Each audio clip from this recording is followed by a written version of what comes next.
थंड विहाय कामान्य सर्वान पुमान चरती निस्पृह निर्ममो निरहंकार स्वशांतीमध्ये गच्छते.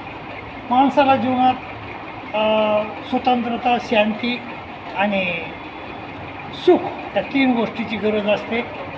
परंतु ती शांती कशाने मिळेल, सुख कशाने मिळेल आणि स्वतंत्रता कशाने मिळेल याचा गणित श्रीकृष्ण महाराजानं याच्यामध्ये गीतेमध्ये आपल्याला सांगितलेलं आहे. अर्जुनाला बोलताना सांगितलं आहे.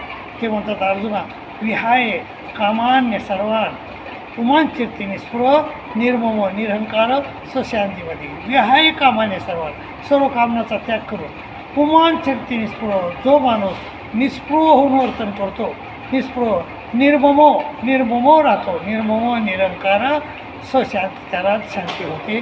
मला आवडला असल्यास सबस्क्राईब करा, शेअर करा.